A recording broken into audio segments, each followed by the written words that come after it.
Hello everyone. आज के news today के इस अंक में आप सभी एस्पिरेंट्स का स्वागत है। और आज यानी कि 25 मार्च के न्यूज़ टुडे में जो महत्वपूर्ण सुर्खियां हैं उसे हम लोग पहले देख लेते हैं। इसमें कुल मिलाकर 5 न्यूज़ आर्टिकल को हम लोगों ने आज कवर करने का प्रयास किया है, जिसमें सबसे पहला जो है गैस आधारित अर्थव्यवस्था। भू राजनीतिक संकट चल रहा है अभी, गैस की आपूर्ति बाधित हो रही है, कम हो रही है, तो पूरे देश में जो है आपूर्ति संकट के दौर से गुजर रहा है या इसकी संभावना बन सकती है। तो इसलिए सरकार की जो तैयारी है, क्या अभी वर्तमान में है, क्या और भविष्य में होना चाहिए, क्या बदलाव किए जाने चाहिए इस संदर्भ में? संस्थागत तैयारियाँ क्या है, संस्थागत तैयारियाँ क्या हैं, कानूनी तैयारी तौर पे सरकार कितना तैयार है, तो इन्हीं सब बातों पे हम लोग बात करेंगे कि कैसे हम लोग अपने ऊर्जा क्षेत्र में ऊर्जा के जो अभी परंपरागत साधन पे हम लोग डिपेंडेंट थे, निर्भर थे, उसके बदले गैस के अन्य साधनों, जैसे प्राकृतिक गैस का प्रयोग कैसे बढ़ा सकते हैं और इस जो आपूर्ति की समस्या है, उसको कैसे समाधान एक महत्वपूर्ण समाधान की तरफ ले जाया जा सकता है। तो ये गैस आधारित अर्थव्यवस्था का मतलब यही है और यही सब पक्षों पे हम लोग बातचीत करेंगे, जो कि अभी के जियोपॉलिटिकल टेंशन के समय में जो अभी समस्या चल रही है पूरे विश्व स्तर पे, वहाँ पे ये ज्वलंत मुद्दा भी बना हुआ है। तो इसलिए इम्पोर्टेंट है ये जीएस पेपर 3 में भी, ये पॉलिसी से रिलेटेड भी मैटर है ये। तो जीएस पेपर 2 भी हो गया और जीएस पेपर 3 भी हो गया। और जो कानून वगैरह आएँगे इसमें, तो वो हम लोग देखेंगे। उसके बाद जस्ट इसी के तरह पेट्रोलियम उत्पादन से संबंधित पेट्रोलियम उत्पादन के साथ-साथ पेट्रोलियम का संरक्षण करना भी आवश्यक है, क्योंकि युद्ध जैसी समस्या जब आपूर्ति जो है बाधित होती है या सप्लाई चेन डिसरप्शन किसी भी कारण से होता है, हॉर्मुज़ स्ट्रेट जैसे बंद है, ब्लॉकेड किसी भी कारण से किया गया, तो इस तरह के संकट की स्थिति में सप्लाई बनी रहे, इसके लिए प्रत्येक देश के लिए आवश्यक है कि वो अपना एक रिजर्व बना के रखे, जिससे वो इस प्रकार के संकट की घड़ी में चीज़ों को चलाया जा सके। तो उसके लिए पेट्रोलियम रिजर्व की आवश्यकता है, तो इसको रणनीतिक पेट्रोलियम भंडार बोला जाता है, एसपीआर। भारत भी इस दिशा में काम कर रहा है और भारत में वर्तमान में अभी 3 स्थानों पे है भी। तो इसके संदर्भ में हम लोग क्या कर रहे हैं, क्योंकि वर्तमान संकट को देखते हुए, तो दोनों चीज़ें यहाँ पे हम लोग देख सकते हैं। चलिए, इसके बाद क्या है, विकसित देशों से विकासशील देशों में अपशिष्ट डंपिंग। तो बेसिकली ये आधारित तो क्या है, ई अपशिष्ट पे आधारित है, ई वेस्ट ल ये अभी संदर्भ आया है, लेकिन अपशिष्ट डंपिंग जो है मूल मुद्दा ये है कि विकसित राष्ट्र डंप अपशिष्ट को खत्म करने, उसके निस्तारण के लिए, उसके संसाधन के लिए क्या अपने राष्ट्र में नहीं करके बल्कि विकासशील या गरीब राष्ट्रों में उसको निर्यात कर देते हैं और वहाँ वो लोग आयात करके वहाँ उसका निस्तारण की प्रक्रिया करते हैं, जिसके कि पर्यावरणीय नुकसान भी हैं। और ये व्यवस्था जो है कहीं न कहीं पर्यावरणीय न्याय का उल्लंघन करती है। तो यही इसी मामले को हम लोग देखेंगे इसके विभिन्न पक्षों पे। मेंस परीक्षा के लिए काफ़ी इम्पोर्टेंट है, क्योंकि इसमें बहुत सारी चीज़ें आएँगी। इस तरह के सिद्धांत जैसे मैंने बताया पर्यावरणीय न्याय का उल्लंघन है। तो ये इम्पोर्टेंट है ये। भारत भी कैसे इसमें इसका भुक्तभोगी है या विक्टिम है इसका। उसके बाद अर्थव्यवस्था से संबंधित मनी मार्केट और कैपिटल मार्केट हम लोगों ने सुना है। उसमें कैपिटल मार्केट काफ़ी महत्वपूर्ण है, क्योंकि हम और आप डायरेक्टली जुड़े हुए, क्योंकि स्टॉक का ट्रेडिंग होता है। उससे संबंधित उसको रेगुलेट करने के लिए सेबी जैसी संस्था है। लेकिन सेबी जैसी संस्थाओं पे भी कुछ चीज़ें जो है ना, इस प्रकार से चीज़ें पारदर्शी बनी रहे, जिससे वो पूरी की पूरी व्यवस्था को जो मजबूती से और पारदर्शी तरीके से और नैतिक मापदंडों पे चलाया जा सके। सेबी का काम ही बेसिकली एक रेगुलेटर के तौर पे यही है। तो इसीलिए हितों के टकराहट पे संहिता लाई गई है, जिससे ये पूरी व्यवस्था को और चुस्त-दुरुस्त और कानून आधारित बनाया जा सकेगा। उसके बाद अंत में मानव स्वास्थ्य और महत्वपूर्ण रोग, मतलब लोक स्वास्थ्य से जोड़कर देख सकते हैं टीबी के बारे में, क्षय रोग, जो काफ़ी महत्वपूर्ण एक स्तर पे जो है ना, भारत में भी जो है ना, मौत के लिए जानकारी के लिए ज़िम्मेदार है। मतलब रोगों से होने वाले मौतों के लिए ज़िम्मेदार रोग है। और अभी भी जो है पूर्णतः इसे खत्म कर पाने में हम लोग सफलता नहीं मिल पाई है, लेकिन बहुत हद तक हम लोग आगे आ चुके हैं इसमें और हमने इसमें काफ़ी माइलस्टोन जो है ना प्राप्त किया है इसमें। तो इसी से संबंधित जो आंकड़ा आया अभी रिसेंट आंकड़ा जो कि पॉजिटिव न्यूज़ है कि इसमें जो आंकड़े हैं, जो केसेज़ आ रहे हैं, वो कम हुए हैं। तो उसके संदर्भ में हम लोग बात करेंगे, क्या और भी पहलू है? तो ये है हमारा न्यूज़ आर्टिकल 5 न्यूज़ आर्टिकल है, इसके साथ-साथ कुछ संक्षिप्त सुर्खियाँ हैं जिसमें कि anti proton science and tech से संबंधित साइंस से संबंधित, लेफ्टिनेंट कर्नल पूजा पाल एवं अन्य बनाम भारत संघ मामला। बेसिकली ये क्या है, महिला सैन्य अधिकारियों का मामला है उनका, कमीशन देने का। तो ये उसके बाद भारतीय मानक ब्यूरो और इसी तरह से अंत में जो है ना सुर्खियों में रहा एक स्थल लेबनान। तो चलिए हम लोग पहले न्यूज़ आर्टिकल से हम लोग आज बात स्टार्ट करते हैं। पहला न्यूज़ आर्टिकल हमारा भारत के रणनीतिक पेट्रोलियम भंडार से संबंधित है। तो जैसा मैंने बताया कि देश की अर्थव्यवस्था में आवश्यक है क्या ईंधन की आपूर्ति, ईंधन की आपूर्ति और ईंधन का स्रोत क्या है? मुख्य स्रोत में अगर माना जाए तो क्या है जीवाश्मी ईंधन और जीवाश्मी ईंधन में भी क्या कोयला, पेट्रोलियम और गैस और जब इस तरह की स्थिति उत्पन्न होती है जैसा कि वर्तमान में अभी विश्व में चल रहा है भू राजनीतिक संकट, वहां पे सप्लाई लाइन बाधित होती है या की जाती है युद्ध जैसे सिचुएशन जैसा कि स्टेट ऑफ हॉर्मुज बंद किया गया तो उसमें भारत जैसे एक बड़े आयातक विश्व स्तर पे एक बड़े आयातक कंट्री के लिए यह आवश्यक हो जाता है काफी चुनौतियों का सामना करना पड़ रहा है या पड़ सकता है तो इसलिए आवश्यक है ऐसी स्थितियों से निपटने के लिए कि हमारे पास भव ऐसे सिचुएशन से निपटने के लिए पर्याप्त रिजर्व हों जिससे कि हम लोग कुछ दिन, कुछ महीने चला सकें, जबकि पूर्णतया बाधित हो जाए सप्लाई। तो यही है स्ट्रेटेजिक पेट्रोलियम रिजर्व और इसी को देखते हुए हम लोग अपनी ऊर्जा नीति के अंतर्गत विभिन्न तरह के काम करते हुए हम लोगों ने विभिन्न स्थानों पे 3 स्थानों पे स्ट्रेटेजिक पेट्रोलियम रिजर्व भी बना के रखा हुआ है। तो इसी के बारे में हम लोग देखते हैं हम लोग, क्या न्यूज़ है? न्यूज़ ये हाल का संदर्भ ये आया है कि केंद्रीय मंत्री के द्वारा बताया गया कि भारत की जो रणनीतिक पेट्रोलियम भंडार है लगभग 2/3 भरा हुआ है। मतलब वो भी पूरा अभी नहीं है। लेकिन 2/3 है इसका मतलब ये बताया जा रहा है कि अभी कुछ दिन तक हम लोग कर सकते हैं, अगर चीज़ें नहीं भी आएँ। और क्या है कुछ ये वहाँ पे उससे संबंधित ही आंकड़ा है कि भारत में रणनीतिक पेट्रोलियम भंडारों की वर्तमान क्षमता कितनी है? 5.33 मिलियन मीट्रिक टन। अब अगला जो आंकड़ा मैं बताने जा रहा हूँ काफ़ी इम्पोर्टेंट है। ये जो भी हमारी क्षमता है, इसके आधार पे हम लोग कितने दिन तक सर्वाइव कर सकते हैं? जबकि पूर्णतया जो है ना तेल सप्लाई बाधित हो जाए तो? ये सवाल है। तो साढ़े 9 दिन, मतलब 15 दिन भी नहीं, 2 हफ्ते भी नहीं, साढ़े 9 दिन। तो मतलब क्या देश में इसको और बढ़ाए जाने की आवश्यकता है? जी हाँ। सरकार जो है इसी पे काम कर रही है। जो पहले बनाए गए हैं 3 रिजर्व, उसकी क्षमता को बढ़ाना है और नए रिजर्व को भी उसमें ऐड करना है उस लिस्ट में। क्योंकि उसके लिए एक विशेष प्रकार की जो भौगोलिक स्थिति की भी आवश्यकता है, मतलब वो ज़मीनी संरचना भी होनी चाहिए और दूसरा क्या है कि वो स्थान भी देखना होता है क्योंकि इसलिए इसको बोला जाता है रणनीतिक, विभिन्न दृष्टिकोण से। तो इसलिए सरकार उसकी तैयारी में है। इस आर्टिकल में यही बेसिकली बोला गया है कि क्या है? तो हमने यही बात किया कि कच्चे तेल का भंडार है, जो अपने देश में हम लोग करके रखते हैं। कैसे? युद्ध जैसी स्थितियों में जब सप्लाई लाइन बाधित हो जाए, सप्लाई बाधित हो जाए, पूर्णतः बाधित हो जाए या पार्शियल, कुछ-कुछ आ रहा है, कम हो गया, 100% जहाँ पे 100 यूनिट आ रहा था, उसमें से 40% बाधित हो गया। तो ये चीज़ें इस विभिन्न प्रकार के सिचुएशन से निपटने के लिए ये हमारे पास एक रिजर्व बना रहेगा, जो सरकार के द्वारा बना के रखा जाता है। और ये जो तेल कंपनियाँ जो अपने पास स्टोर करके रखती हैं, ये उससे अलग है, ये ध्यान में रखेंगे। जो उनके पास सुरक्षित वाणिज्यिक भंडार होता है, उनके पास भी तो एक होता है। और कार्यान्वयन एजेंसी कौन है? इसके लिए बाकायदा एक एजेंसी बना दी गई, जिसको कि स्पेशल पर्पस व्हीकल के तहत उसका नाम क्या है? Indian strategic petroleum reserves limited.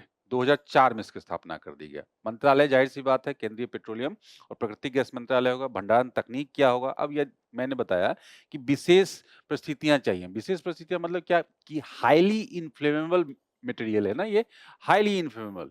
तो ये ऐसा नहीं होता कि कहीं भी रख सकते हैं, आग लगने का डर रहता है। तो इसलिए इसको जमीन के नीचे और जहाँ कठोर धरातल है, वहाँ पे रखा जाता है। तो इसलिए ये कच्चे तेल को भूमिगत चट्टानों में, गुफाओं में भंडारित किया जाता है और ये गुफाएँ जमीन से काफ़ी नीचे, आमतौर पर तटीय क्षेत्रों में, जिससे उसकी सुरक्षित रखा जा सके लंबे समय तक। तो ये चीज़ हम लोग देख सकते हैं। अब यहाँ पे हमारे पास मैप है और जो क्षमताएँ मैंने जो विभिन्न स्थान बताए अभी वर्तमान में और जो ऐड होने वाले हैं, वही लिस्ट यहाँ पे दिया हुआ है। ये हम लोग देख सकते हैं मैप। तो सबसे पहले चरण में जो बनाया गया ये स्पेशल पर्पस व्हीकल, जब हम लोग स्टोर करना शुरू किए तो उसमें सबसे पहले चरण में 3 स्थान हैं, विशाखापट्टनम, बेंगलुरु और पादुर। तो इन दोनों में तो समस्या नहीं है किस स्टेट में है, पादुर भी आप समझ लो कर्नाटक, मतलब कर्नाटक में 2 हैं, ध्यान में रखेंगे। ये पादुर की लोकेशन है, हुँ, ये वाला, और ये बेंगलुरु और ये विशाखापट्टनम यहाँ पे है, ठीक? तो पर्वतीय संरचना, पठारी संरचना है, पूरा का पूरा प्रायद्वीपीय भारत, तो वहाँ पे ये इसके लिए सही है। उसका जो ऐड करने वाला है चरण 2 में 2021 में स्वीकृत किया गया और अतिरिक्त 6.5 मिलियन मेट्रिक टन जो है ना इसमें ऐड किया जाएगा और भविष्य में जो विस्तार किया चंडीखोल, ये कहाँ है? उड़ीसा में, ये स्थान उड़ीसा में, और ये पादुर चरण 2 इसमें ऐड किया जाएगा, ठीक है? तो ये ध्यान में रखेंगे हम लोग एकदम, कभी भी प्रीलिम्स परीक्षा में पूछे जा सकते हैं। चलिए, भंडार का महत्व क्या है? वही ऊर्जा सुरक्षा की दृष्टि से कि ऊर्जा सुरक्षा बाधित नहीं होगी किसी भी प्रकार के व्यवधान में, चाहे भू-राजनीतिक संकट हो, चाहे किसी भी प्रकार की समस्या हो जो स्रोत पे जहाँ से हम लोग आयात कर रहे हैं, समुद्र मार्ग में समस्या हो या तेल की कीमतों में समस्या उतार-चढ़ाव हो, इस तरह की चीजें, आपूर्ति उस कारण से आपूर्ति बाधित हो रही हो। आर्थिक स्थिरता की दृष्टि से भी कि बाजार में तेल के मूल्य को अगर मान लीजिए सप्लाई कम हो जाए, ओपेक कंट्री सप्लाई करते हैं और लोग कंट्रोल करते हैं दाम को, अगर कम हो जाए इसी कारण से, भू राजनीतिक संकट के कारण से, और तेल के प्राइस काफ़ी अधिक है, तो कुछ दिन तक हम लोग जो नॉर्मल तेल है हमारे पास, वो चीज़ें की जा सकती हैं, इस प्रकार की, या सप्लाई बंद कर दें वो लोग, इस तरह से चीज़ें हो सकती हैं। मैं एक एक जो है ना, एक ऐसे मानने के लिए मैं बोल रहा हूँ, ये बाजार में तेल के मूल्य को स्थिर बनाए रखता है, जिससे अचानक मुद्रास्फीति के झटकों से बचा जा सकता है। जैसे कि अभी बंद हो गया स्ट्रेट ऑफ हॉर्मुज, तो ये सब चीजें देखी जा सकती है, समझी जा सकती है। रणनीतिक स्वायत्ता की दृष्टि से क्या? विदेशी भू-राजनीतिक परिस्थितियों पर निर्भरता को कम करना। हम लोग अचानक जो है ना, कोई हमें जो है ना, इस कारण से कोई हमें दबाव नहीं डाल सकता। हम उतने दिनों तक सस्टेन कर सकते हैं और अपने डिप्लोमेटिक चैनल से अपनी बातचीत जो है जारी रख सकते हैं, ये चीजें। चुनौतियाँ क्या हैं? चुनौतियाँ वही सीमित भंडारण क्षमता है। इसके लिए क्या डायरेक्ट ज़ाहिर-सी बात है, इसके लिए इन्वेस्टमेंट की आवश्यकता है, इंफ्रास्ट्रक्चर डेवलपमेंट की आवश्यकता है। हुँ, और क्या? मतलब अंतर्राष्ट्रीय ऊर्जा एजेंसी जहाँ मानक क्या है? 90 दिन का मानक, और अन्य विकसित राष्ट्रों में इसके आसपास या इतने दिनों का भंडार रहता है, और हमारे पास कितना है? 9.5। तो काफ़ी हम लोग पीछे हैं हम लोग, और ये ध्यान में रखेंगे हमारे पास सिर्फ़ और सिर्फ़ 9.5 है, तो काफ़ी कम है, हमारे जैसे बड़ी जनसंख्या वाले कंट्री में। और बड़ी जनसंख्या है क्या? तेज़ी से उभरती हुई बाज़ार अर्थव्यवस्था है ना, जहाँ प्रोडक्शन सब कुछ चीज़ें जो है ना, अगर तेल अगर खत्म हो जाए तो आज आप सोच नहीं सकते हैं कि मुद्रास्फीति किस स्तर तक जो है पहुँच सकती है। ख़ास करके खाद्यान्नों में, एफएमसीजी जो गुड्स हैं, उनमें, क्योंकि उनके ट्रांसपोर्टेशन पे डायरेक्ट प्रभाव पड़ेगा। आप देख रहे हो कि रेस्टोरेंट वगैरह बंद हो रहे हैं या वो लोग आधी कैपेसिटी पे काम कर रहे हैं। तो ये सब चीज़ें जो है ना बड़ी तेज़ी से प्रभावित कर सकती हैं। और नीतिगत और संचालन संबंधी मुद्दे। ये एक है कि विशेष रूप से तेल के मूल्य में उतार-चढ़ाव के दौरान भंडार से तेल जारी करने के संबंध में स्पष्ट नीति का अभाव नहीं है। मैं भी जब बता रहा था आपको, तो आपको थोड़ा ये स्वाभाविक तौर पे, मतलब एग्ज़ैक्ट नहीं बता रहा था, क्योंकि कारण यही है, यहाँ पे अस्पष्टता है कि मान लिया तेल के कारण तेल की कीमतों में इन्फ्लेशन हो गया और किसी भी कारण से हुआ, तो क्या उस समय पॉलिसी है कि इन्फ्लेशन के दौरान, मतलब ये यहाँ पे क्लियरिटी नहीं है कि कब इसे निकाला जाएगा, इस तेल को यूज किया जाएगा। तो ये चीजें जो है ना, हमें चैलेंजेज है हमारे इसमें भंडारण में, ठीक।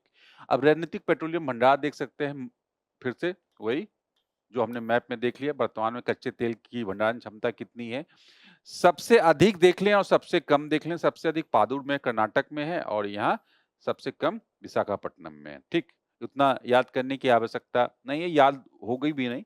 अगर याद हो जाती है तो बहुत अच्छी बात है। और जो दूसरा चरण में बनाने वाले हैं, वो उड़ीसा जो चंदीखोल जो बनाने वाला है, 4 एमएमटी का मतलब वो सबसे बड़ा हो जाएगा और 2.5 एमएमटी का पादुर में फिर ऐड करेंगे। तो इसका मतलब जब वो बन जाएगा तो ये पादुर जो है ना बड़ा हो जाएगा सबसे और सेकंड हाईएस्ट उड़ीसा वाला हो जाएगा। ठीक है? वो 5 हो जाएगा, ये 4 है। ठीक? चलिए। चलिए प्रश्न को देख लेते हैं। प्रश्न ऐसे भी पूछे जा सकते हैं कि मतलब डायरेक्ट भंडार से ही कि निम्नलिखित कौन से स्थान भारत के चरण 1 में है? ये कर सकते हैं हम लोग। विशाखापट्टनम, मंगलुरु, पादुर, ये चरण 2 में है। ठीक है? चलिए। चरण 2 में कौन-कौन सा? चंडीखोल, पादुर, चरण 2। ठीक है? तो दोनों हो जाएगा। चलिए। अब इस कंपनी के बारे में स्पेशल पर्पस व्हीकल जो है 2004 में जो बनाया गया था, वही है कि ये देखिए। 1 और 2 दोनों सही। चलिए। फिर से उसी समस्या से संबंधित जो कि देश की ऊर्जा सुरक्षा से डायरेक्ट जुड़ा हुआ है और ईंधन आपूर्ति से जुड़ा हुआ है और हमारे सामाजिक और आर्थिक जीवन को डायरेक्टली प्रभावित कर सकता है। क्यों? क्योंकि जहाँ तक घरेलू प्रयोग खाना बनाने से लेकर अन्य चीज़ों के लिए, कमर्शियल चीज़ों के लिए गैस की आपूर्ति अत्यंत आवश्यक है। तो उसके लिए देश में क्या है? इंफ्रास्ट्रक्चर लेवल पे और कानूनी स्तर पे इस प्रकार की व्यवस्था करनी होगी सरकार को जिससे कि इसकी आपूर्ति को और बढ़ाया जा सके। मतलब नए स्रोतों को ऐड किया जा सके और क्या जो डिस्ट्रीब्यूशन में है, डिस्ट्रीब्यूशन को भी मजबूत बनाया जा सके। जिससे क्या है कि गैस की आपूर्ति तो एक जगह है लेकिन उसको पाइप के ज़रिए हर जगह कोने-कोने में पहुँचाया जा सके। आज से 15 साल, 20 साल पहले अगर आपने देखा होगा या ध्यान होगा, खैर आपकी उम्र उतनी नहीं है, आप लोगों को ये मैं बता दूँ तो उस समय आज जो पाइप जो गैस लाइन है, वो उसका जो व्यवहार था मतलब वो जो था, उसका प्रचलन काफ़ी कम था। ये पिछले 15-20 सालों का डेवलपमेंट है। उस समय सिलेंडर से ये चीज़ें होती थी। तो ऑब्वियसली उसका जो डिस्ट्रीब्यूशन था कहीं न कहीं कमज़ोर था, आज कहीं न कहीं मजबूत हुआ है। तो उसके लिए आवश्यकता क्या? उससे खपत भी बढ़ी क्योंकि अधिक लोगों तक गए हम लोग, अधिक लोगों तक दे रहे हैं ये। तो उसमें ज़ाहिर-सी बात है तो उसमें क्या खपत बढ़ेगी तो डिम खपत बढ़ेगी तो हमें उत्पादन भी अधिक करना होगा या आयात अधिक करना होगा। दूसरा कि उससे जो होने वाला ईंधन से होने वाला जो उत्सर्जन है वो भी अधिक होगा। तो इसमें एक और नया चैलेंज हो गया कि जो ऊर्जा आवश्यकता है उसको कम नहीं कर सकते हम लोग।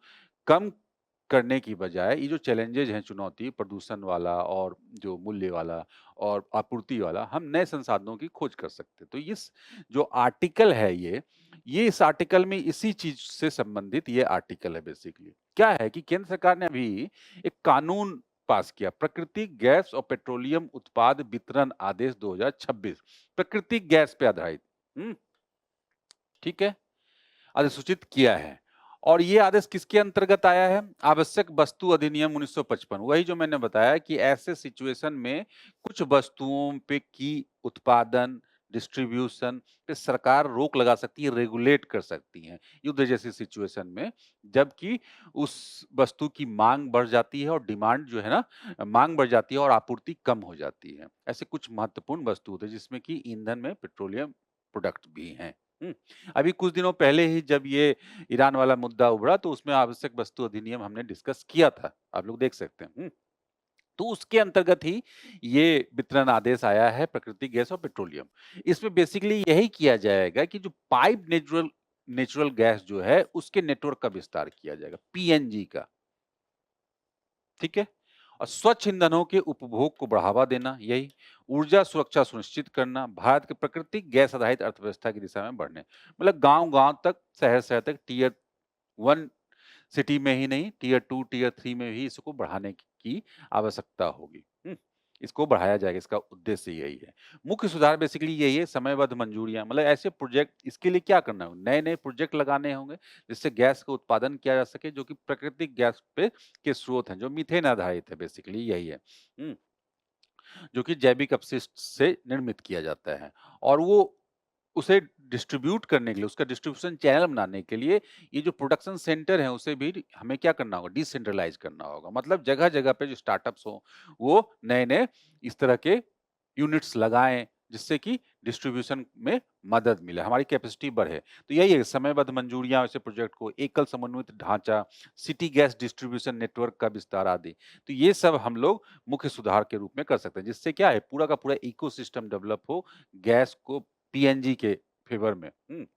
अब गैस आधारित अर्थव्यवस्था के बारे में समझ लेते हैं थोड़ा-सा कि लक्ष्य क्या है हमारा, कि भारत का लक्ष्य 2030 तक अपनी ऊर्जा मिश्रण, है ना? कि ऊर्जा में कितना हम लोग प्राकृतिक गैस यूज़ करेंगे, उसमें प्राकृतिक गैस की हिस्सेदारी को बढ़ाकर 15% कर देना है और वर्तमान में अभी कितनी है? 6.2%, मतलब 2 गुना से अधिक। हुँ? लगभग ढाई गुना। और क्या अभी क्या है कि प्राकृतिक गैस जीवाश्म ईंधन है, लेकिन क्या है? अन्य से अन्य की तुलना में ये देखो, ये प्राकृतिक गैस बेसिकली मीथेन बेस्ड है। ग्रीन होता है, वो पॉइंट आगे आएगा। माँग का अनुमान क्या है? माँग तो बढ़ना है और इसकी भी माँग बढ़ेगी और ये अगले मतलब ये जो क्या है प्राकृतिक गैस की खपत वित्त वर्ष 25 में 52 मिलियन टन है और वो वित्त वर्ष 40 में बढ़कर कितना है? 112 मिलियन टन हो जाएगा। मुख्य महत्व क्या है? डिकार्बनाइजेशन, बेसिकली वही जो मैं बोलने जा रहा था, यहाँ पे रुक गया था कि डिकार्बनाइजेशन में योगदान क्यों? क्योंकि है तो जीवाश्मीय ईंधन लेकिन अन्य की तुलना में ये थोड़ा साफ है, उत्सर्जन कम होता है। क्यों? क्योंकि पेट्रोल की तुलना में 15 से 20% तक उत्सर्जन कम करता है। और क्या इससे होने वाला जो प्रदूषण है और प्रदूषण के कारण सल्फर के ऑक्साइड, नाइट्रोजन के ऑक्साइड और क्या जो पार्टिकुलेट मैटर्स जो होते हैं पीएम 2.5 और पीएम 10, ये इन सब का उत्सर्जन जो है ना कम करेगा ऑब्वियसली।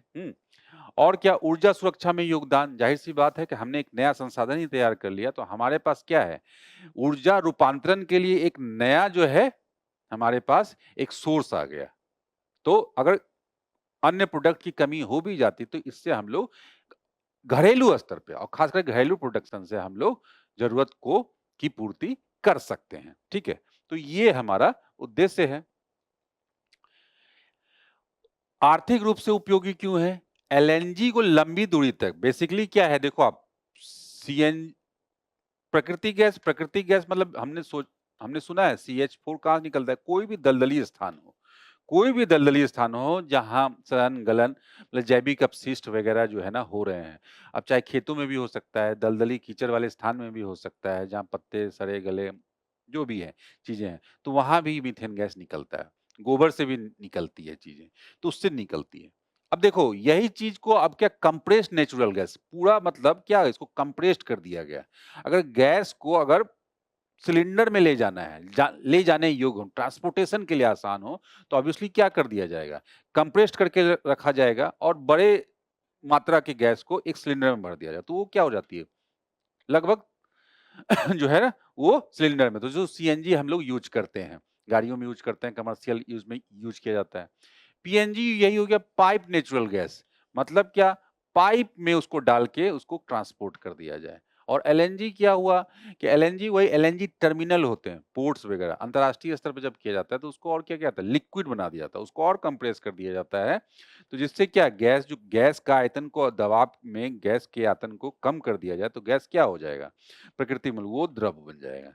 तो द्रव रूप में, इसलिए उसका नाम है लिक्विड नेचुरल गैस। तो यही यहाँ पे ये जो पॉइंट है कि लंबी दूरी तक जब ले जाना, अंतर्राष्ट्रीय स्तर पे जब यहाँ से वहाँ एक्सपोर्ट करना है, तो वहाँ होगा क्या है कि एलएनजी लंबी दूरी के भारी भरकम ट्रकों के लिए डीजल की तुलना में टोटल कॉस्ट ऑफ ओनरशिप के मामले में व्यावसायिक रूप से लाभकारी विकल्प प्रदान करता है।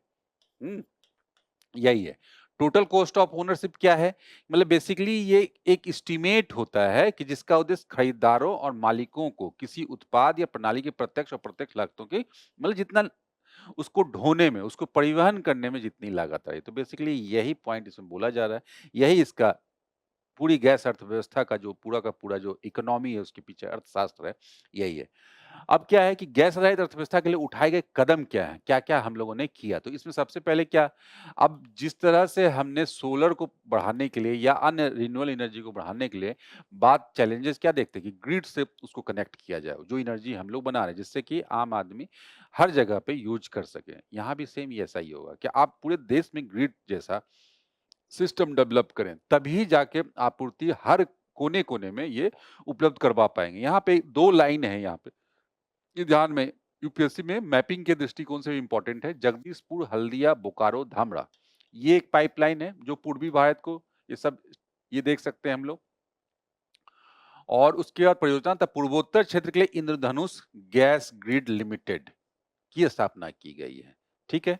उसका किफायती परिवहन की दिशा में सतत विकल्प, ये सतत विकल्प योजना जो है, सतत योजना काफी इंपॉर्टेंट है, जिसकी शुरुआत कब की गई थी एवं सीबीजी के अनिवार्य 2018 में शुरू की गई थी। और इसके तहत क्या है, उद्यमियों को क्या बेसिकली जो जो स्टार्टअप्स करने वाले एंटरप्रेन्योर हैं उनको अपशिष्ट से संपीड़ित बायोगैस उत्पादन के लिए आमंत्रित किया गया कि आप प्लांट लगाएं।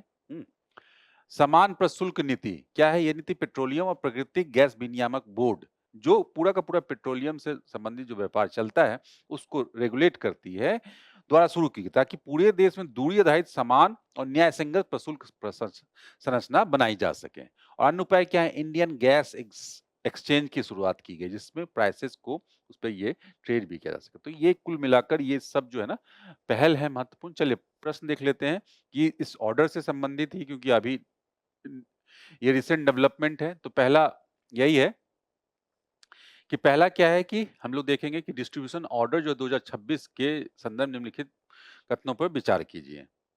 तो यह केवल पेट्रोल और डीजल वितरण से संबंधित है, गैस वितरण से संबंधित है। तो यही एक गलत है, बाकी दोनों सही। चलिए, निम्नलिखित में से कौन से उपाय भारत में गैस आधारित अर्थव्यवस्था को बढ़ावा देने के लिए किए गए हैं? तो हमने देखा है कि महत्वपूर्ण पहल राष्ट्रीय गैस ग्रिड का विस्तार, सतत योजना, यूनिफाइड टैरिफ नीति, तीनों सही है। सतत योजना के संदर्भ में निम्नलिखित कथनों पर विचार कीजिए, ये दोनों सही है। इसे 2018 में शुरू किया गया था, इसका उद्देश्य अपशिष्ट से संपीड़ित बायोगैस का उत्पादन करना है। ठीक, चलिए आर्टिकल नंबर 3, लोक स्वास्थ्य से जुड़ा हुआ भारत में एक महत्वपूर्ण बीमारी जो तपेदिक का मामला है, टीबी का मामला, और बहुत परंपरागत रूप से मरने वालों की संख्या हम लोग काफी ये जानते हैं और काफी गंभीर बीमारियों में से माना जाता है। लेकिन कालांतर में जब देश स्वतंत्र हुआ, देश में जो है ना इसके लिए जो है ना लोक स्वास्थ्य की नीति बनी, इंफ्रास्ट्रक्चर डेवलपमेंट हुआ, मेडिसिन का की आपूर्ति बढ़ी और लोक स्वास्थ्य जो ढांचा है वो भी उसका भी प्रसार हुआ और इसके साथ-साथ जागरूकता भी बढ़ाया गया है टीबी उन्मूलन उन्मूलन के लिए। और बेसिकली टीबी का उन्मूलन किससे जुड़ा हुआ है? अच्छा खाना और अवेयरनेस उससे संबंधित। और सारे पक्षों पे जब काम किया गया तो देश में क्या हुआ, इसकी संख्या कम हुई। लेकिन आज भी हम इसकी संख्या कम होती मतलब पूरी तरह से खत्म नहीं कर पाए, उन्मूलन नहीं हुआ। इसका लक्ष्य अभी रखा गया था और ये सतत विकास लक्ष्यों के अंतर्गत है। क्योंकि इससे होने वाली जो मौतों में भारत में इसकी संख्या काफी महत्वपूर्ण है पूरे विश्व स्तर पे। और क्या है, ये एक व्यक्ति से दूसरे व्यक्ति में जा सकती है, प्रसार हो सकता है। तो इसलिए क्षय रोग काफी जो है गंभीर बीमारी है और इसके लिए सरकार की नीति क्या है, इसी पर चर्चा हम लोग करेंगे। पॉजिटिव बात यह है कि अभी जो आंकड़े आए हैं उसमें क्या है, इसके मामले कम हुए हैं। अब आंकड़ा क्या है कि टीबी के बोझ में कमी आई है, यही बताया गया कि ये जो 2015 से 24 के बीच का जो टाइम है उसमें 21% की कमी दर्ज की गई है, ठीक है? और इसी अवधि में जो होने वाली जो मौत है, मृत्यु दर जो है इसके कारण 25% की गिरावट दर्ज की गई है। तो इसका मतलब अवेयरनेस में सुधार के साथ-साथ संस्थागत और क्या जो मेडिसिन लेवल पे उसमें भी सुधार हुए हैं। और विश्व टीबी रिपोर्ट 2025 है। ये सब मेंस परीक्षा के लिए इंपॉर्टेंट है इसलिए मैं हाइलाइट कर दे रहा हूँ। मेंस में आप लोग लिख सकते हो क्योंकि देश के लोक स्वास्थ्य से जुड़ा हुआ, लोक स्वास्थ्य नीति से जुड़ा हुआ है। विश्व में क्षय रोग के सर्वाधिक मरीज जो है ना देश में ही हैं।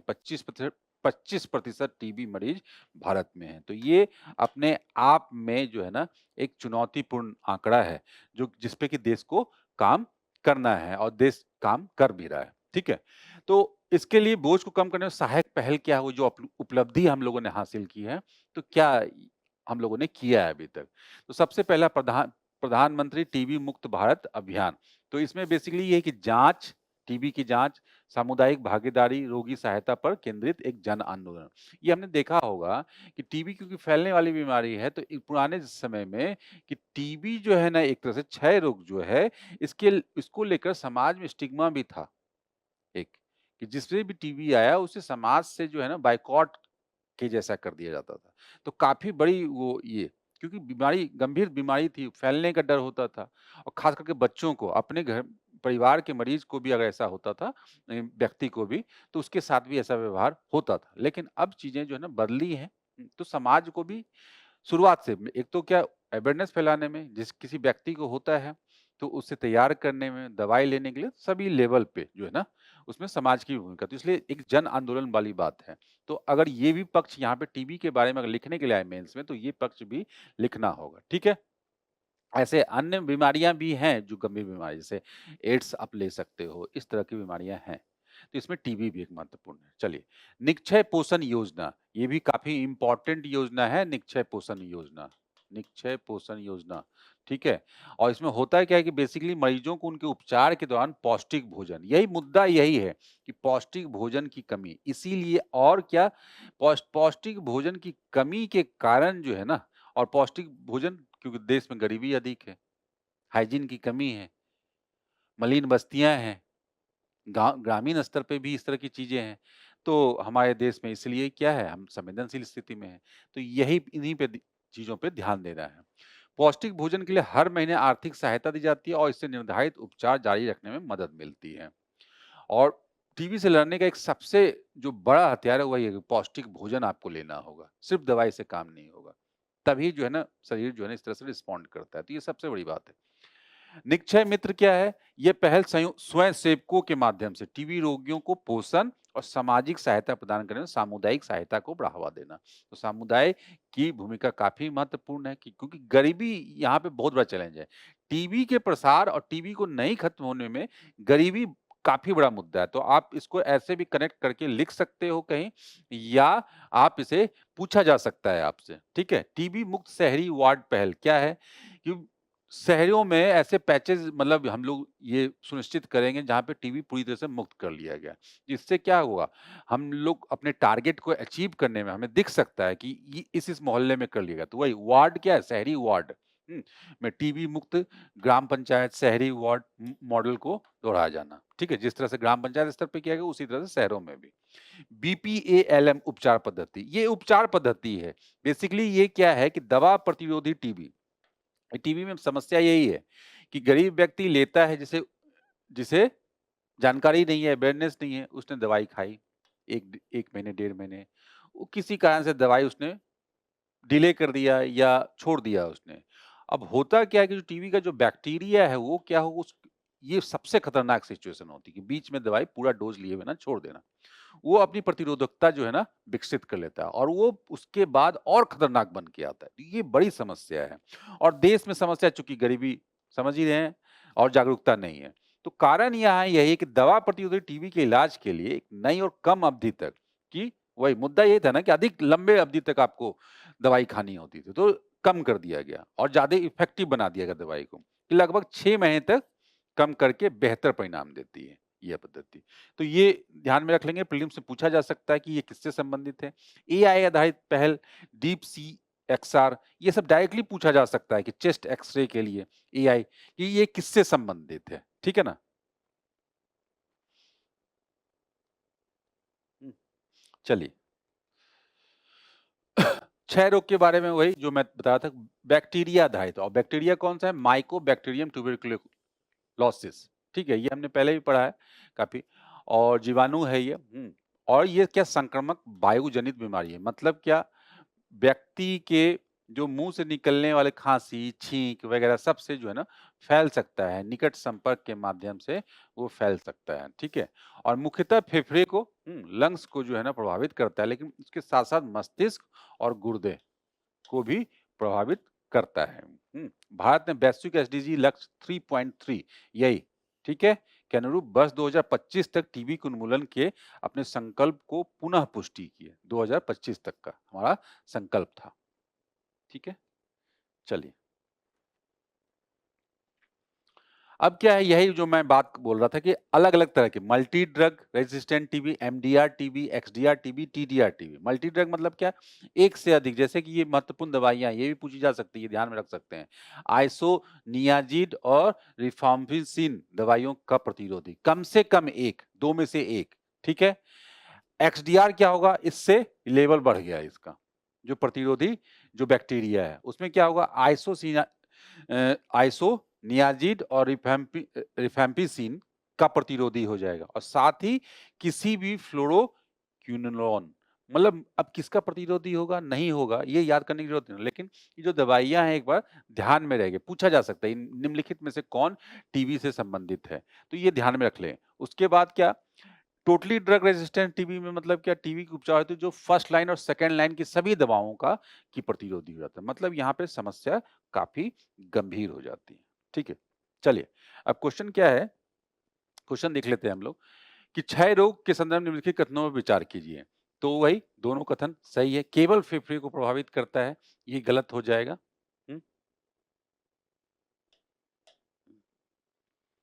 भारत में टीबी के बोझ के संदर्भ में निम्नलिखित कथनों पर विचार कीजिए, दोनों सही।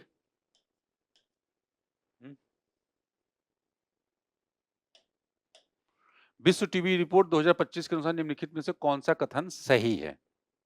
ठीक है, 25% टीबी मरीज भारत में है। ये तीनों स्टेटमेंट को एक साथ भी दिया जा सकता है, जो टीबी से संबंधित अभी नए आंकड़े आए हैं। अगर आपने नहीं देखा है तो शायद वहां पे कंफ्यूजन हो सकता है, कंफ्यूजन की स्थिति बन सकती है। ठीक है, चलिए ई कचरे से संबंधित, ई वेस्ट से संबंधित और अपशिष्ट प्रबंधन से संबंधित बेसिकली मामला है, और ये अंतर्राष्ट्रीय स्तर पे जो ई अपशिष्ट प्रबंधन और अपशिष्ट प्रबंधन ओवरऑल हम लोग बात करेंगे कि अपशिष्ट प्रबंधन में एक बड़ी समस्या है अवैध ई कचरा, अवैध जो है अपशिष्ट है, और खास करके जो इसमें खतरनाक अपशिष्ट है, जिसमें विभिन्न प्रकार की जो है रेडियो एक्टिव तरंगे या विभिन्न प्रकार की रसायन, विभिन्न प्रकार के रसायन या खतरनाक रेडियो एक्टिव तरंगे जो है निकल सकती हैं या निकलती हैं, उनका निर्यात गरीब राष्ट्रों में, विशेष करके विकासशील और गरीब राष्ट्रों में जैसे अफ्रीका, एशिया, पूर्वी यूरोप में कर दिया जाता है, किसके द्वारा, विकसित राष्ट्रों के द्वारा। तो ये पूरी की पूरी व्यवस्था एक तरह से क्या है, पूरी की पूरी व्यवस्था जो है कहीं ना कहीं जो है पर्यावरणीय चुनौतियां पैदा करती हैं या कर सकती हैं इन राष्ट्रों में, क्योंकि उसका निस्तारण वहां होगा, और निस्तारण अगर वहां हुआ तो वो जो उसके बाद निस्तारण के बाद मतलब रिसाइकलिंग प्लांट में जो जितने भी चीजें यूज करने के बाद जो चीजें हो गई, वो उसको ऐसे ही फिर से वेस्ट में फेंक दिया जाता है, और वो वहां के वातावरण में जो है ना, वो अपशिष्ट जो है वहां पे वातावरण में प्रदूषण फैला सकता है, मृदा प्रदूषण हो सकता है, जल प्रदूषण हो सकता है, वायु प्रदूषण हो सकते हैं, और इसका बहुत बड़ा विक्टिम भारत भी है।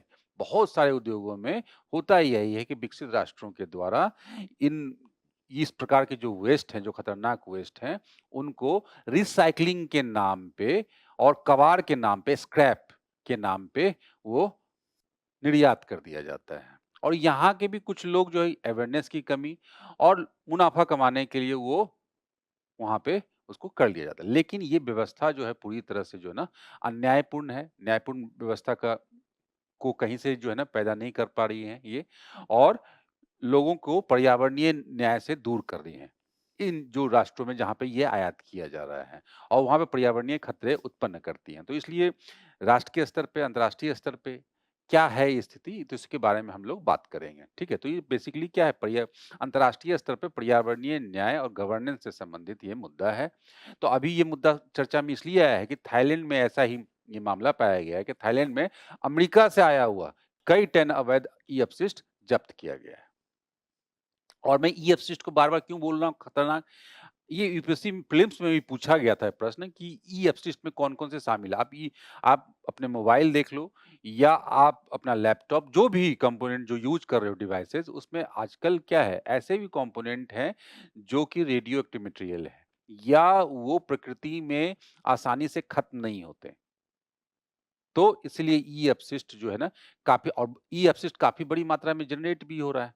तो ये बड़ी समस्या है इन सब में, और बाकी उसके साथ-साथ जो है अन्य रासायनिक उत्पाद और अन्य जो औद्योगिक जो वेस्ट होते हैं, वो इस कैटेगरी में आते हैं। ठीक है? अब होता यही है कि नियम नियम से बचने के लिए इन सबको क्या स्क्रैप मेटल में डाल दिया जाता है। स्क्रैप है, जिसका रिसाइकिल करने के लिए वो ले जा रहे हैं, जिससे कि रूल से वो बच जाते हैं और उसको निर्यात कर देते हैं। और क्या कि विकासशील राष्ट्रों में डंपिंग यार्ड बना दिया गया है इनको, ठीक? और बेसिकली ये किस प्रकार की भावना है, एक नया टर्मिनोलॉजी आएगा, not in my backyard syndrome, ये वही है कि हम नॉट इन माय बैकवर्ड मतलब मेरे घर के पीछे जो है ना कचरा नहीं होना चाहिए। मतलब हम अपना घर साफ कर लें और अपने घर के पीछे ना फेंके, 2 किलोमीटर जाके दूसरे के घर के पीछे। तो यही अंतर्राष्ट्रीय स्तर पे चीजें चल रही हैं। तो ये एक सिंड्रोम का नाम दे दिया गया, NIMBY syndrome, not in my backyard syndrome. मतलब अंतर्राष्ट्रीय स्तर पे जो विकसित राष्ट्र हैं, वहाँ पे वो वेस्ट तो जनरेट कर रहे हैं, लेकिन वो वेस्ट को वहाँ क्या प्रोसेस्ड करने की अनुमति नहीं देते। वहाँ के लोग पसंद नहीं करते। क्यों? क्योंकि उसका जो वो संसाधन में प्रोसेसिंग में जो पर्यावरण पे हानि होगी या अन्य चीजें होंगी, जो मानवीय स्वास्थ्य पे हानि होगी, वो नहीं चाहते। ये मुद्दा वही है। तो यही इसी के बारे में हम लोगों ने बात किया कि निम्बी सिंड्रोम है क्या? कि जिसमें लोग विकास का तो समर्थन करते हैं, लेकिन उत्पन्न अपशिष्ट अपने देश में निपटान का विरोध करते हैं। और इसके कारण क्या कुछ संस्थाएं खतरनाक अपशिष्ट को क्या करती हैं? पूर्वी यूरोप में विकासशील देशों में निर्यात करती हैं, जहाँ पर्यावरण से संबंधित जागरूकता जो है ना कम थी, या फिर जो वहाँ एजेंसी काम कर रही थी या जो कानून थे वो कमजोर थे, जो कि उसपे रोक लगा सके या उनमें वैसा प्रावधान हो जिससे इस व्यवस्था को रोक लगाया जा सके। और विकसित देश अक्सर बेसिकली वही रिसाइक्लिंग प्लांट के रूप में। अपशिष्ट की डंपिंग से संबंधित मुद्दे और चुनौतियां, क्या-क्या मुद्दे और चुनौतियां हैं? नैतिकता से जुड़ी चिंताएं बेसिकली वही है कि आपने क्या किया, अपना अपशिष्ट जो है दूसरे पे ट्रांसफर कर दिया और उसकी सारी समस्याएं। तो ये कहीं ना कहीं उसके साथ जो है पर्यावरणीय अधिकार जो है उसका, स्वच्छ पर्यावरण का अधिकार, जीवन का अधिकार में शामिल है। तो वो जो कि उसके लिए न्याय सुनिश्चित करता है। तो आपने जो है ना उसके वातावरण को गंदा किया, तो उसका कहीं न कहीं पर्यावरणीय न्याय का जो सिद्धांत है उसका उल्लंघन करती है। वही कि प्रदूषण का बोझ जो है ना गरीब राष्ट्रों पे, प्रदूषण का जो बोझ है गरीब राष्ट्रों पे आपने डाल जाता है। जब जो जबकि मुद्दा ये है कि जबकि गरीब और विकासशील राष्ट्र जो अभी उन्होंने वहाँ पे औद्योगिकीकरण और वहाँ पे खपत उस तरह से प्रारंभ ही हुई है, वो उसके लिए जिम्मेदार नहीं है उस अपशिष्ट के निर्माण के लिए। तो अपशिष्ट प्रबंधन का सबसे मूल बात ये है और खास करके कि जो अपशिष्ट पैदा कर रहा है उस पे ये भूमिका होनी चाहिए, उस पे जिम्मेदारी होनी चाहिए कि उसी के द्वारा निस्तारण किया जाए। लेकिन ये व्यवस्था पूरी तरह से क्या है, उसको सरपास करना है वो जिम्मेदारी को। तो ये गतिविधि क्या है? विस्तारित उत्पादक जिम्मेदारी, ये भी हमने देखा है। एक्सटेंडेड प्रोड्यूसर रिस्पॉन्सिबिलिटी ईपीआर, हमने बताया कि जो प्रोड्यूसर है जो इस प्रकार के मटेरियल तैयार कर रहा है तो और वो कहीं जो कंज्यूमर के पास अगर बेचा भी गया तो ऐसी व्यवस्था लाई गई, भारत में भी ये कानून हो गया अब कि जैसे बैटरी प्रोडक्शन करने वाले कार की बैटरी, तो आप वहां पे ऐसी व्यवस्था बनाओ कि वो आपके पास आ जाए, जिससे क्या वो वेस्ट में ना फेंका जाए और आप फिर उसे रिसाइकिल कर लो नए प्रोडक्ट बनाने में। तो इससे क्या होगा, वेस्ट जनरेशन ही कम होगा। तो ये इसी को ट्रिपल आर पे, रिड्यूस, रीयूज और रिसाइकिल पे बेस जो है ना सर्कुलर इकोनॉमी बोला गया, चक्र बन गया ना ये। हम्म। तो यही बात, इसका भी उल्लंघन हो गया। अपशिष्ट उपनिवेशवाद, और तो कहीं न कहीं ये उपनिवेशवाद जैसा ही था कि उपनिवेश जो होते थे गरीब राष्ट्र, कमज़ोर राष्ट्र, विकासशील राष्ट्र, उनको जो है मजबूत विकसित राष्ट्र जो है ना अपने स अपने अर्थव्यवस्था के विकास के लिए उनके संसाधनों का शोषण करते थे, दोहन करते थे हर तरीके से, सामाजिक, आर्थिक, राजनीतिक तरीके से। यहाँ भी सेम स्थिति, इसलिए इसका नाम क्या कर दिया गया? अपशिष्ट उपनिवेशवाद। तो ये सब चीज़ें जो है ना हम लोग मेंस एंसर राइटिंग में भी लिखने के लिए लिखा जा सकता है। और बेसिकली क्या है कि अफ्रीका, एशिया, लैटिन अमेरिका इसके बहुत बड़े विक्टिम हैं, सब गरीब राष्ट्र। हुँ, चलिए, रोकने के लिए वैश्विक पहल क्या है? तो ज़ाहिर-सी बात है कि यूएन वेस्ट जैसी संस्थाएँ यहाँ पे काम कर यूएन जैसी संस्थाएँ यहाँ पे काम करेगी। ये किसके-किसके बीच में? यूरोपीय यूनियन और दक्षिण पूर्व एशिया, आसियान कंट्रियों के बीच में, जिससे कि इस व्यवस्था को कंट्रोल किया जा सके और सर्कुलर इकोनॉमी को बढ़ाया जा सके दोनों के बीच में, ठीक है? दूसरा क्या है कि इनका नेतृत्व मादक पदार्थ और अपराध पर संयुक्त राष्ट्र कार्यालय यूएनओडीसी द्वारा संयुक्त राष्ट्र पर्यावरण कार्यक्रम के सहयोग से किया जाता है, यही यूएन वेस्ट, ठीक? उसका बेसल अभिसमय, बेसल कन्वेंशन जो है काफ़ी इम्पोर्टेंट है, 1989 में अपनाया गया और एक अंतर्राष्ट्रीय संधि है, जो कि करता क्या है कि यही खतरनाक अपशिष्ट का अंतर्राष्ट्रीय सीमा पर आवागमन को जो है ना विनियमित करता है। वो देखता है कि आप क्या भेज रहे हो, नहीं भेज रहे हो। क्या डूज़ और डोंट, क्या कर सकते हो, क्या नहीं कर सकते हो। और उसके पर्यावरणीय रूप से सुरक्षित निपटान का निर्धारण करता है। हुँ।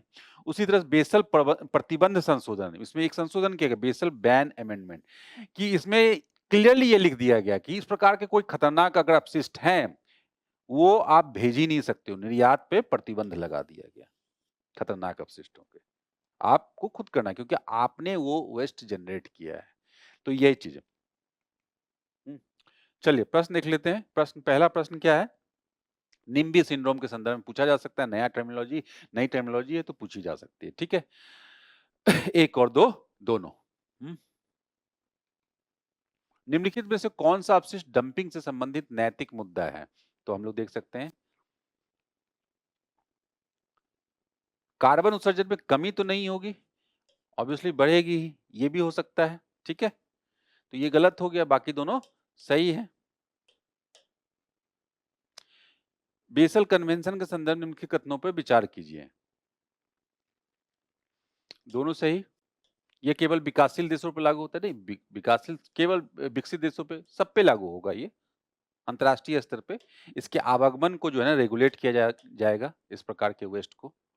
ठीक है, चलिए आर्टिकल नंबर 5 सेबी से संबंधित। तो सेबी का काम हम लोगों ने देखा कि स्टॉक मार्केट में जो व्यवस्था चल रही है उस व्यवस्था को रेगुलेट करना एक महत्वपूर्ण राष्ट्रीय संस्था के रूप में जाना जाता है, जो कि देश के कैपिटल मार्केट को रेगुलेट करती है, विनियमित करती है और वहां पे पारदर्शिता बनाए रखने, हमारे आपके जैसे मतलब आम निवेशक के पैसे को सुरक्षित रखने के लिए जो पूरी की पूरी व्यवस्था बनाई जाती है, जो तंत्र काम करता है, उसे हम लोग सेबी के रूप में जानते हैं, security and exchange board of India.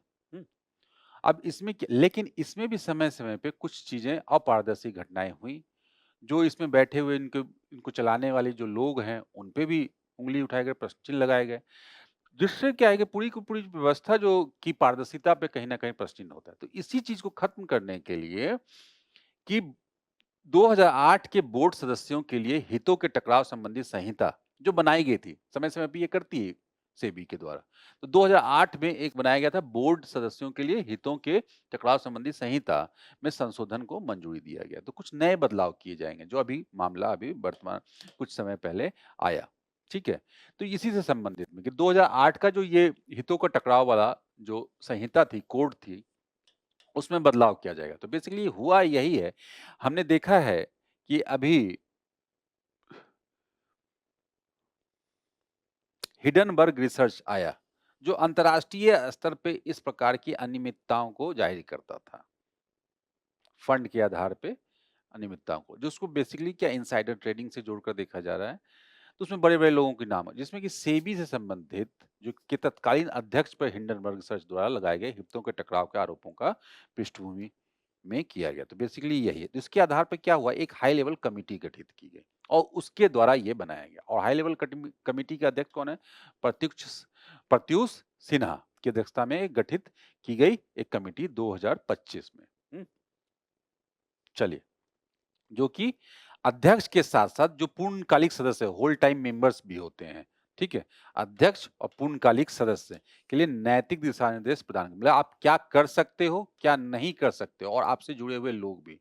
आप समझो, सेबी के पास तो सारी कंपनियों को जानकारी जो शेयर मार्केट में लिस्टेड है या उनसे संबंधित। अब अगर सेबी के अध्यक्ष और सेबी के होल टाइम मेंबर जिनको ये एक्सेस है इस इंफॉर्मेशन का, अगर वो अपने हितों को ध्यान में रखते हुए या यहाँ के लॉ को उल्लंघन करते हुए अगर इस इंफॉर्मेशन को पास करते हैं अपने निजी लाभ के लिए, तो पूरी की पूरी व्यवस्था क्या बच पाएगी? नहीं बच पाएगी, ये रेगुलेशन की व्यवस्था। तो कुल मिलाकर उद्देश्य हमारा ये इस कोड को लाने का यही है, कि आपको क्या करना है, क्या नहीं करना है।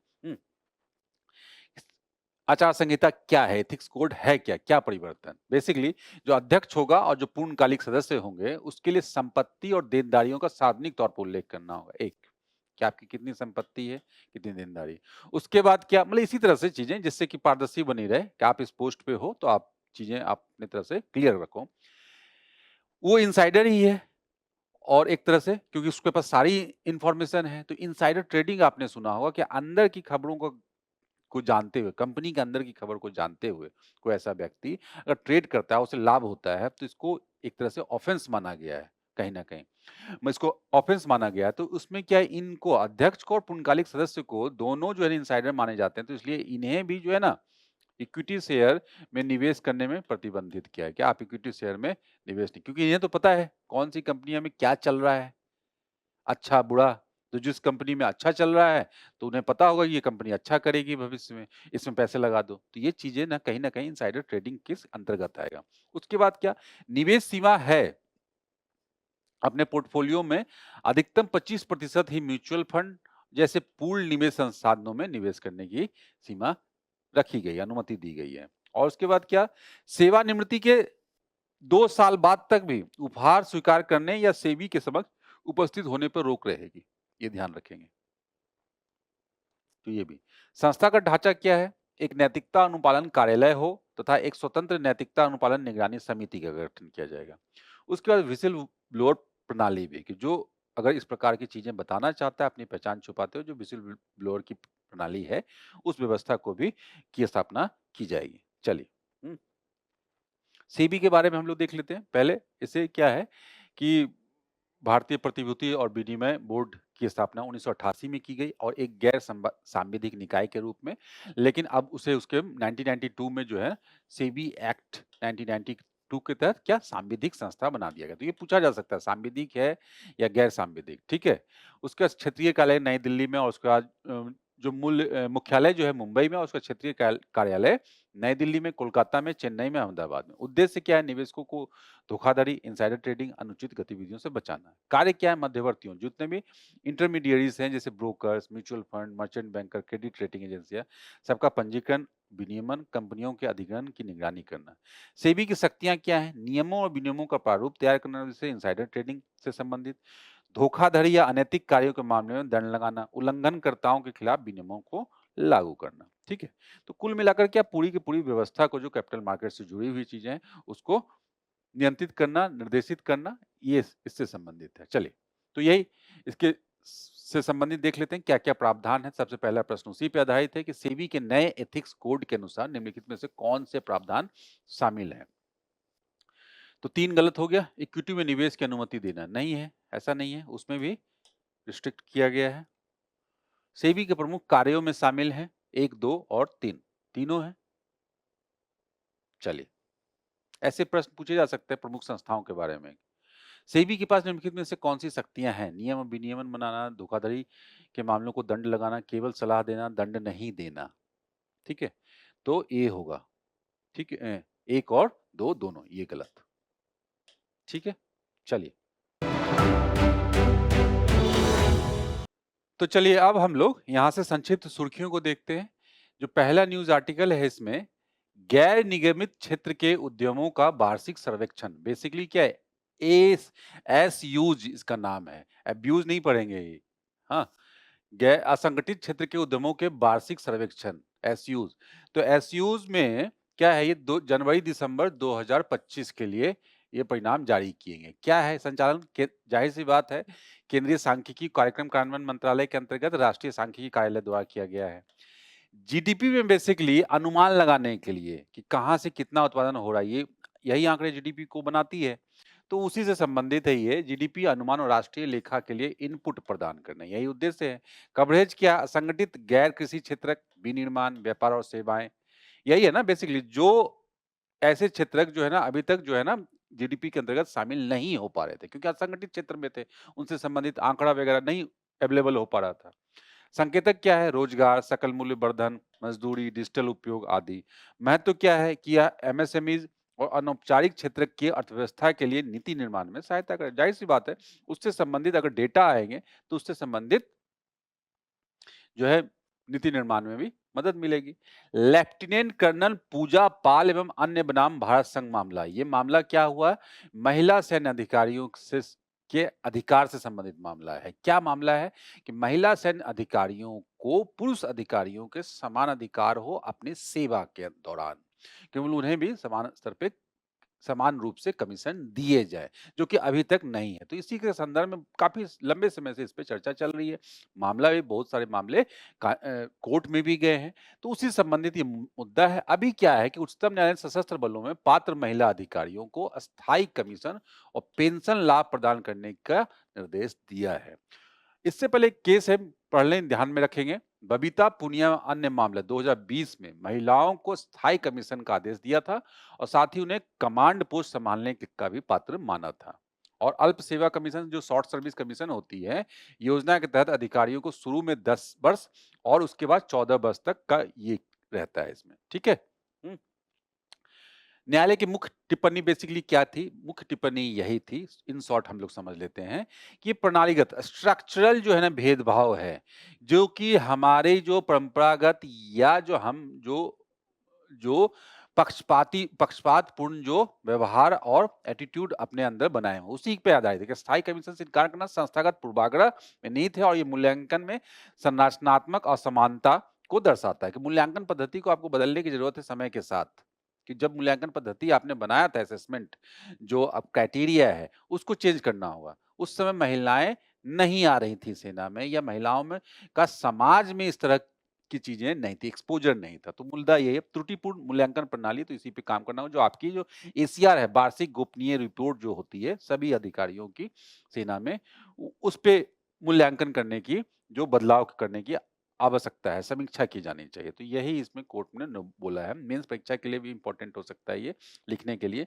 बीआईएस में परिवर्तन का 1 दशक, तो बेसिकली यही भारतीय मानक ब्यूरो का 10 वर्ष हुआ, तो इसलिए ये चर्चा में है। तो बस यही न्यूज़ है और ज़्यादा कुछ नहीं है। ये पहले काफ़ी बार हम लोगों ने देखा है, तो हम लोग देख लेंगे कि वर्तमान निकाय का गठन भारतीय मानक ब्यूरो अधिनियम 2016, ये ध्यान में रखेंगे।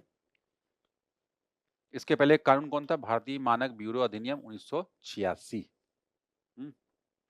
मुख्यालय कहाँ है? नई दिल्ली। 5 क्षेत्रीय कार्यालय भी हैं। प्रमुख कार्य क्या है? मानकों का निर्धारण, ये इंपॉर्टेंट है। मानकों का निर्धारण करती है, जैसे भारतीय मानक कोड, उत्पाद प्रमाणन, सर्टिफिकेशन, गुणवत्ता शोषण के लिए आईएसआई मार्क जो है, यही सब। अनिवार्य पंजीकरण योजना, इलेक्ट्रॉनिक्स और आईटी वस्तुओं के लिए अनिवार्य प्रमाणीकरण। तो ये सारी चीजें महत्वपूर्ण कार्य जो उपभोक्ता अधिकार और हमारे जीवन के अधिकार से भी जुड़ा हुआ है कहीं ना कहीं, क्योंकि हम कंज्यूम करते हैं ऐसा प्रोडक्ट या हमारे जीवन से जुड़ा हुआ है, तो उसको निर्धारण में भूमिका। Doctrine of necessity versus right to recusal, मतलब क्या? आवश्यकता का सिद्धांत क्या है? ये न्यायालय से जुड़ा हुआ क्या है कि भारत में मुख्य न्यायाधीश ने मुख्य चुनाव आयुक्त और अन्य चुनाव आयुक्त नियुक्ति सेवा शर्त एवं कार्यालय अधिनियम 2023 को चुनौती देने वाली याचिकाओं की सुनवाई से खुद को अलग कर लिया। बेसिकली क्या है, कहीं पे कन्फ्लिक्ट ऑफ इंटरेस्ट आता है तो वो जज उस मामले में, कोई मामला ऐसा आता है किसी भी बेंच के सामने में, अगर उसमें कोई जज है सुनवाई के दौरान जिसमें कॉन्फ्लिक्ट ऑफ इंटरेस्ट है, तो वो अपने आप को अलग कर लेता है। यही रूल है और ये कोड भी है। लेकिन अगर ऐसा भी हो सकता है कभी कि ऐसा भी कोई मामला आए जिसमें जितने भी जज हैं सबके साथ वो कॉन्फ्लिक्ट ऑफ इंटरेस्ट हो रहा हो, तो इसका मतलब क्या वो मामला सुना ही नहीं जाएगा? नहीं। तो इसी को बोलते हैं कि नेसेसिटी, डॉक्ट्रिन ऑफ नेसेसिटी, कि इस घटना ने मामले की सुनवाई जारी रखने के लिए आवश्यकता के सिद्धांत के उपयोग को प्रेरित किया। मतलब न्याय को अगर सुलभ कराना है तो उससे सुनवाई की आवश्यकता होगी और सुनवाई को जारी रखना होगा, उसके लिए जज चाहिए होगा।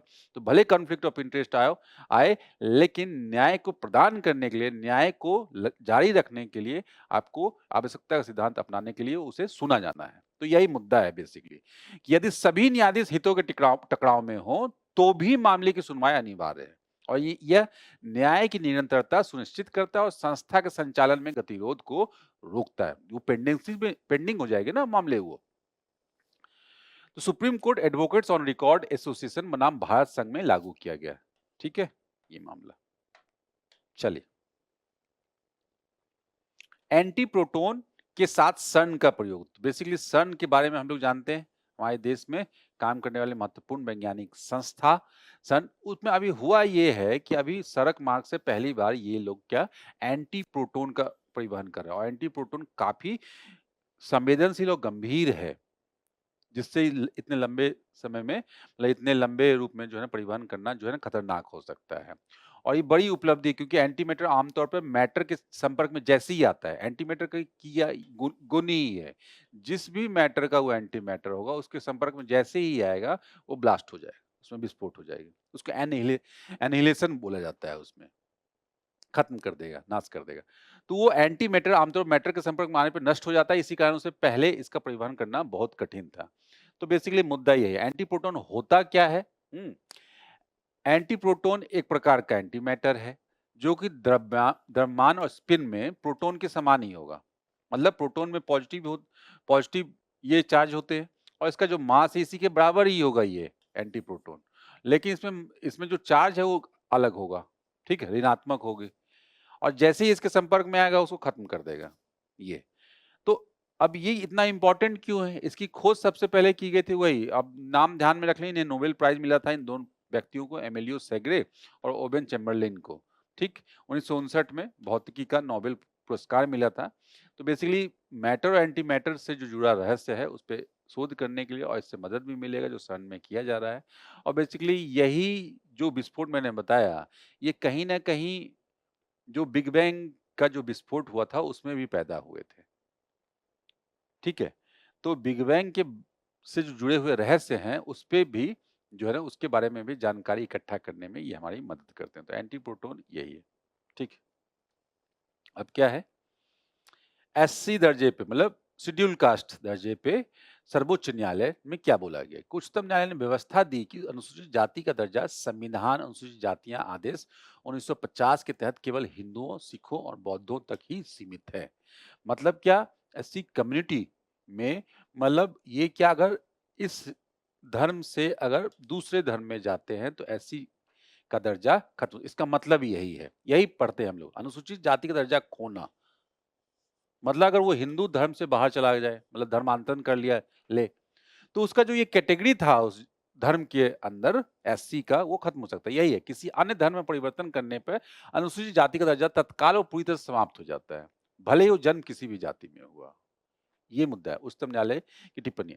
परस्पर अनन्यता, क्या कोई व्यक्ति एक साथ किसी अन्य धर्म का पालन करते हुए एससी के दर्जे का दावा नहीं कर सकता है। अनुसूचित जनजाति का दर्जा से अंतर, एसटी का दर्जा धर्म पर आधारित नहीं है और ये जनजातीय और यहाँ पे यूनिक है ये। तो प्रीलिम्स में पूछा जा सकता है पूरा का पूरा स्टेटमेंट, एससी में है ये लागू, एससी कम्युनिटी में, लेकिन एसटी के लिए ये संदर्भ नहीं है। ये जनजातीय पहचान की निरंतरता और सामुदायिक स्वीकृति पे निर्भर करता है। तो अनुसूचित जाति के संदर्भ में ये है, अनुसूचित जनजाति में नहीं है। तो ये डायरेक्ट पूछा जा सकता है प्रीलिम्स में। एनएचएआई के द्वारा इनवाइट्स मतलब संरचना से संबंधित सड़कों को बनाने में महत्वपूर्ण भूमिका जो संस्था है national highway authority of India. अभी क्या है, सार्वजनिक अवसंरचना निवेश ट्रस्ट, ये जो है ना एक फिनेंशियल टूल है जिसके तहत जो है पैसा मार्केट से लेने के लिए इस तरह की संस्थाएं ये इसका यूज करती है। बॉम्बे स्टॉक एक्सचेंज में सूचीबद्ध किया गया। तो बेसिकली यही है, इसके बारे में लोग समझ लेते हैं कि जो रियल एस्टेट इन्वेस्टमेंट ट्रस्ट है बेसिकली, तो ये आम निवेशकों के लिए भी है कि अगर आम निवेशक आप रियल एस्टेट में इन्वेस्ट करना चाहते हैं, ये आपके लिए अच्छा टूल है। लेकिन आपके पास इतने पैसे नहीं हैं, सामान्यतः सामान्य निवेशक के पास उतना नहीं है कि कोई बड़ा लैंड खरीद सके या फ्लैट खरीद सके, कि उसमें करोड़ों लगते हैं, देश में काफी तेजी से प्राइस बढ़े हैं। तो आप क्या करोगे कि उस लैंड का एक टुकड़ा खरीद लोगे, जो कि फाइनेंशियल इंस्ट्रूमेंट के तहत इसमें मिल जाएगा। तो उसमें यही होता है कि एक बड़ी बिल्डिंग है कोई और उसका एक जैसे शेयर होता है कि एक बड़ी कंपनी है, उसका एक शेयर आप खरीद लेते हो 100 रुपए का, और जबकि कंपनी जो है 20,000 करोड़ की कंपनी, ऐसा संभव है? तो सेम ऐसा ही होता है ये। तो इसीलिए छोटे इन्वेस्टर के लिए रियल एस्टेट में इन्वेस्ट करने का दरवाजा खुलता है। इससे क्या होगी, जो कंपनियां निकालेंगे उसके पास धन आएगा और वो अपना एक्सपेंशन कर सकते हैं, अपना काम। तो वही है कि राइट्स की तरह एक निवेश माध्यम है जो अवसंरचना परियोजनाओं में, तो अब ये तो रियल एस्टेट था। इसी तरह से एनएचएआई जो है ना अपने प्रोजेक्ट को फंडिंग के लिए एक नया टूल लेके आई है, यही इनवाइट ये निकाल रही है। तो मुद्दा यही है कि निवेशकों से धन एकत्र करके स्टॉक एक्सचेंज सूचीबद्ध होते हैं, तब परिसंपत्तियों से उत्पन्न आय की यूनिट धारकों पे वितरित करता है। आय के स्रोतों में अवसंरचना परिसंपत्तियों से प्राप्त टोल, किराया, ब्याज और लाभांश, इसी तरह से सेम पैसा वो कमाएगी तो वो शेयर उनके धारकों को मिलेगा। निवेश संरचना क्या है? निधियों का निवेश सीधे या विशेष प्रयोजन वाहन होल्डिंग कंपनी के माध्यम से किया जाता है। विनियमन कौन करेगा? वही सेबी करेगी और विनियमन 2014 के तहत किया जाएगा। ठीक है। हम्म। चलिए, अंत में क्या है, चर्चा में रहे महत्वपूर्ण स्थान, सुर्खियों में रहता स्थान कौन? लेबनान, राजधानी बेरूत। तो लेबनान कहाँ पे है हम लोग? वही लेवेंथ रीजन, सेम मेडिटेरेनियन में इजराइल के ऊपर। ये जो इजराइल वाला जो रीजन है यहाँ पे, जस्ट इसके ऊपर यहाँ पे, और इजराइल के अपने आसपास के जितने भी कंट्री, सबसे सीमा विवाद चल रही है, ये पुराना है उसका। तो ये हमने पहले भी देखा है। तो इजराइल उसके उत्तर में, तो वो वहाँ पे भी एक डिस्प्यूटेड रीजन है। सीरिया के साथ भी है, जॉर्डन के साथ भी है, इजिप्ट के साथ भी है, तो ये अभी लेबनान के बारे में बात की जा रही है। तो लेबनान का पोज़ीशन हमने देख लिया, यहीं पे साइप्रस भी है, तो ये हो गई उसकी भौगोलिक अवस्थिति हो गई। अभी चर्चा में यही है कि इज़राइल में देश की उत्तरी सीमा में लिटानी नदी तक विस्तारित करने का चर्चा हुआ है इज़राइल में, ठीक है? मतलब ये इज़राइल जो है लेबनान में ऊपर तक के हिस्से को अपना क्लेम करता है, मुद्दा यही है। और इज़राइली सेना 1982 से 2000 तक दक्षिणी लेबनान पे कब्जा किया था। पहले भी ये चीज़ें झड़प चलती रहती है समय-समय पे। तो इसके हम लोगों ने देख लिया कहाँ पे ये है अवस्थित। भौगोलिक विशेषताएँ क्या हैं? उच्चतम चोटी कुरनेट अल साबदा, क्योंकि ये रीजन अभी काफ़ी चर्चा में है तो आप ध्यान में रखेंगे। प्रमुख घाटी बेका घाटी कहाँ है? अल्बिका, लेबनान पर्वत और हरमन पर्वतमाला। ठीक है, ये पूछे जा सकते हैं क्योंकि चर्चा में है। तो यहाँ पे जो आस-पास पर्वतमाला जो आ रहे हैं अभी चर्चा में, वो सब हम लोग नोट कर सकते हैं, ठीक है? तो चलिए आज का न्यूज़ टुडे को हम लोग यहीं पे कंक्लूड करते हैं। आप इसको रिवीजन करें, इस पे जो आधारित प्रश्न हमने डिस्कस किया उसे भी देखें। इससे आपको कॉन्फिडेंस आएगा और आपको पता चलेगा आपको क्या याद रह रहा है और क्या आप भूल रहे हो। बार-बार मल्टीपल रिवीजन कीजिए और इससे आपको और कॉन्फिडेंस मिलेगा और ये आपके प्रीलिम्स की तैयारी के लिए आपको और मोटिवेट करेगा, आगे बढ़ाएगा। ऑल द बेस्ट, धन्यवाद।